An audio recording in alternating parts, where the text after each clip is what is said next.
Guild Wars 2's story has evolved a lot over the years. From the personal story to the living world to expansions, we have seen many twists and turns, moments that shocked many people, story beats that could have gone one way or the other, and a variety of other surprises over the years. And today, I want to celebrate those surprises and go over my top 10 favorite ones across all of Guild Wars 2. So let's get started.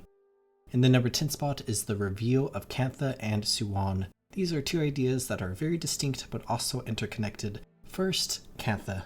At the end of Winds of Change in the original Guild Wars, we saw Cantha turn into a xenophobic state and shut itself off from the rest of the world. In the 250 or so years since those events, Cantha has gone on in seclusion and outsiders have learned very little of the events transpiring within. But with the events of End of Dragons, we are surprised to see that a lot has changed. A lot of political upheaval has occurred. We see how Zaitan devastated the northern reaches of the continent. We see the impact of the Ministry of Purity on the different people of Cantha, and just so many other surprising things that we can learn through the open world and the story in End of Dragons. The biggest of which may be the technological advancements Cantha has faced because of the harnessing of Dragon Jade. Which brings us to the second big idea, Soo-Won. Throughout our time in Tyria, we have learned a lot about the Elder Dragons, and while there is a lot going on, for the most part, they are hostile forces that must be dealt with, until Soo-Won, where we learn that Soo-Won is a benevolent force that has aided Cantha, but through our interactions with her, we learn a lot. We learn about the Void and more about the magics of Tyria. We learn that Soo-Won is the one who literally created Tyria and is thus responsible for everything on Tyria, at least as the spark that started everything. We also learn that she is the mother of the other Elder Dragons, and we learn the true nature and origin of them. And just all in all, we had so many surprises and learned so much in End of Dragons. In the number 9 spot is Smodur the Unflinching's death. Smodur is a massive character from the get-go of Guild Wars 2, essentially serving as the Char racial leader in Tyrian politics, signing the Treaty of Ebonhawk, representing the Char at various councils, and so on and so forth. But more technically, he is the Imperator of the Iron Legion who are based in the Black Citadel in Ascalon, where there are 3 other Imperators of the 3 other legions who are basically on the same level as him. Then, in the Icebreath Saga, we have the Char Civil War, where members of all 4 legions, alongside other forces, fought each other as the Dominion or as the United Legions, where there are so many important Char, most of them in fact, who play a part in this story, and we see one major event occur as the United Legions are meeting at a forward base camp where Dominion forces assaulted the camp and a disguised Ryland assassinated Smodur with a sniper rifle. Where this is just a super random event that happened out of nowhere that instantaneously had a massive impact on the story, and I definitely did not see it coming. In the number 8 spot is the reveal of Caudecus Beetlestone as the leader of the White Mantle and Lazarus the Dyer's return. Where this is a massive moment at the end of episode 1 of Living World Season 3. Throughout the events of Guild Wars 2, especially in this episode, it is heavily assumed, though never confirmed, that Caudecus is the leader of the White Mantle or some other anti-queen organization. And it is cool to see the confirmation to this happen here in a very epic way and can definitely be surprising to some. But alongside this, we see Lazarus appear to take control of the White Mantle, where this is particularly cool because Lazarus is the only remaining Mrsat that we knew of at this time. And for anyone who played through the Forsaken Thicket, the entire raid builds up to the return of Lazarus, which we see suggested at the end of the raid, and it is confirmed when we see Lazarus here for the first time when we face Caudecus, where his arrival is definitely surprising and epic, and the explosion of the Bloodstone alongside Lazarus consuming most of the magics within is surprising as well. In the number 7 spot is basically the entire Secrets of the Obscure expansion, where there are so many surprises throughout this expansion. The existence of the Cryptus, who they are, and the threat they pose to Tyria, the existence of the Wizard's Court and Astral Ward. We learn about some fractal experimentation and some various threats to Tyria. We learn that more Mrsat exist out there somewhere. We learn about the origin of Deimos from the Bastion of the Penitent raid, and just so many other things. But I think some of the best surprises, and coincidentally some of the best parts of the expansion, are the characters.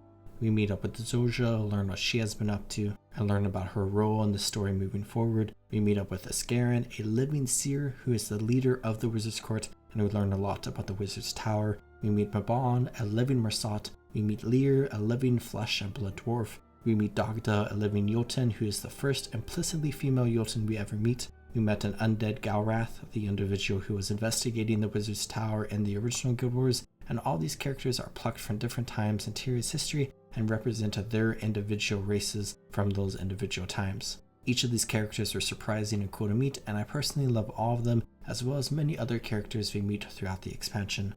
In the number 6 spot are all the discoveries of the Ratas throughout Guild Wars 2. Ratas are basically major Asuran cities. We know of a variety of underground prior to the Asura fleeing from Primordus, and with Vanilla Guild Wars 2 we see the capital city of the Asura known as Ratasum, as well as an abandoned city known as Ratatin. But heading into the Heart of Thorns expansion, we discover Rata Novus, which is a major underground city built by Xin and other Asura, where this is a pretty big city that plays a pretty huge part in the Heart of Thorns story. We then discover Rata Arcanum and Draconic Mons, which was established by Xin and the survivors of Rata Novus following its destruction by the Chalk, and is now controlled by the Inquest after Xin and the rest of the survivors were wiped out by the Druids. Then we see Rata Primus in the Sunswept Isles, which is a massive Inquest stronghold that looks really cool and plays a massive part in the Season 4 story with the weaponization of the Scare Plague. And I especially love its reveal as you are escaping up the elevator shaft from another nearby Inquest base. And an interesting thing is we encounter these 3 Ratas at a relatively even frequency from one another, and I am interested to see when we will be surprised by a new one, perhaps in Zelana. In the number 5 spot is us dying to Balthazar during the Path of Fire expansion. Dying and resurrecting during the story in the Guild Wars franchise is not unique to Guild Wars 2, as we also see it happen during the Factions campaign in the original Guild Wars. And during Path of Fire, the entire ordeal is definitely surprising and shows just how powerful of an enemy Balthazar is, where he surprises you at the top of the Pillars of Supremacy and you begin fighting him, where his objective is to lure Aurene to come protect you as he slowly beats you. And ultimately, he is successful, as Aurene comes to your rescue, is captured by Balthazar, and Balthazar literally kills you, and I use literally in the correct way as your body falls lifelessly to the ground and your spirit goes to the domain of the lost, where you have an entire story about returning to the world of the living, and your campaign against Balthazar continues. But facing Balthazar during this part of the story was surprising, and the fact that you, the player character, dies, even for a time, was definitely surprising. Oh, and while you are dead you meet an imprisoned Palawa Joko, which is surprising in multiple ways.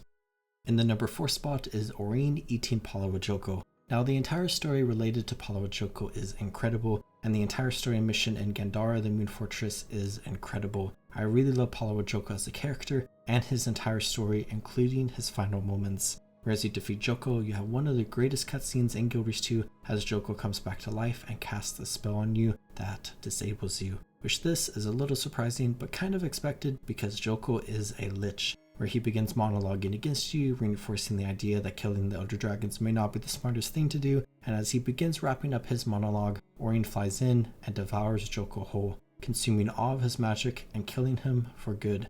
And witnessing this for the first time was an incredible experience, and it was so surprising and is overall my favorite moment in the Guild Wars 2 story. In the number 3 spot is Balthazar's reveal in the Living World Season 3. If you recall in the number 8 spot where we talked about Lazarus, that entire moment is really cool but becomes a lot more interesting when you learn that that was Balthazar posing as Lazarus, meaning that all the events and interactions we had with Lazarus was actually with Balthazar, as Balthazar was using the identity of Lazarus as a cover to strengthen himself and further his own goals, which we learn a lot about in the Path of Fire expansion.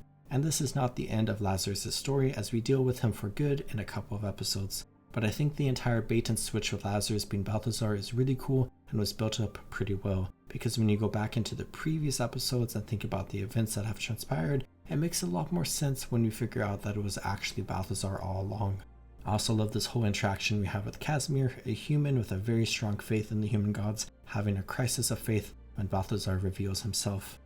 In the number 2 spot is Mordremoth's awakening and his entire existence. This is a big one that I think most people playing Guild Wars 2 who started in 2014 or later won't fully appreciate. You see, Guild Wars 2 as a game up until the finale to Ender Dragons has been a game really focused on the idea of the Elder Dragons, starting with the Isle of the North expansion in the original Guild Wars and into the launch of Guild Wars 2, the story has been about Elder Dragons. But with Guild Wars 2, the average Tyrian and, to a lesser extent, the player character only knew of 5 Elder Dragons: Zaitan, Jormag, Primordus, Krakatorrik, and a 5th undersea Elder Dragon whom we only knew the first letter of, which would later be known as Soo-Won.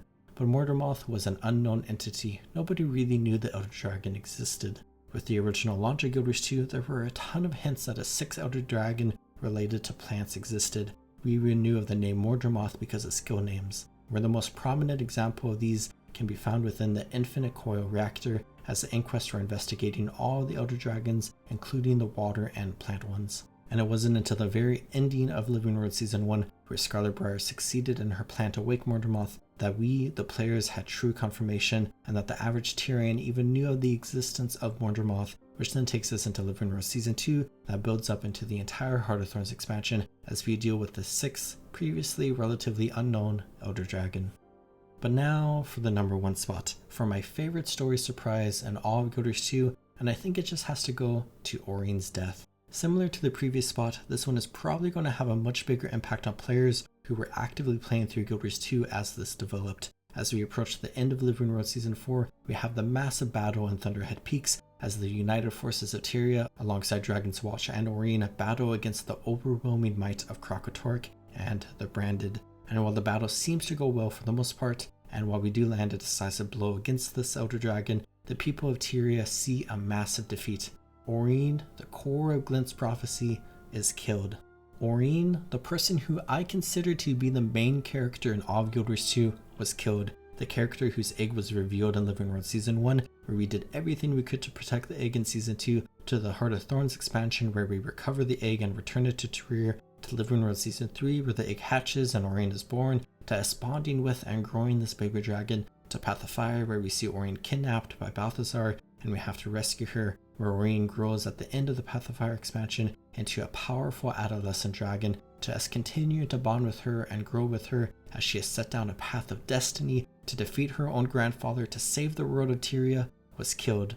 Like 6 years of storytelling, more if you want to consider Glint's story beginning in 2005 and the Prophecies campaign for the original Guild Wars, was killed off. Now for anyone who plays through this story, you know there is a second surprise here. Thinking back to the number 4 spot where Aurene ate Joko and consumed the magics of a lich, well, that was indeed beneficial as Aurene is resurrected at the beginning of the next episode. Wish is a surprise and also talks for the first time, which is another surprise. But I want to take players back to when this story was brand new and people experienced the surprise for the first time, because there were a lot of theories. One of the biggest theories, which ended up being true, is that Aurene had gained the powers of Palawa Joko and would come back to life. Another big theory is that Aurene was actually dead and the commander and everyone else would have to move on and figure out a new way to defeat Krakatork, which would be revealed in the next episode, or a potential Krakatork focused expansion. And while there were some more theories, the third biggest was how people thought this would be the legitimate end of Guild Wars 2. There were a lot of rumors that Guild Wars 2's story was going to end with Living World Season 4, and ArenaNet would continue on with a brand new project. And playing Living World Season 4, you can definitely tell there were some things set up to allow that to happen, especially with the ending. But of course, that did not come to be, as we got the Iceblade Saga, 3 more expansions, and more expansions confirmed in the future. But many players thought that there may be a possibility that this was the end of Guild Wars 2, and it was going to go out with a bang. Aurene would be dead, and there would be no way to stop Krakatork, and that the rampaging Elder Dragon would destroy Tyria and all life on it, putting an end to the story of Tyria and Guild Wars 2, which would definitely be an insane way to go out, but I'm definitely glad that Guild Wars 2 has continued on. But I think everything that came out of this surprise, as well as all the smaller surprises around it, and of course the surprise itself, makes it my favorite story surprise in all of Guild Wars 2. And that's my list. I hope you enjoyed. Guild Wars 2's story is vast and ever expanding, and I would love to hear what your personal favorite story surprises are down in the comments. Additionally, if you like this video, consider checking out my top 10 story moments or my top 10 story characters video that are on your screen right now. I hope you all are taking good care of yourselves. Have a good one, everyone.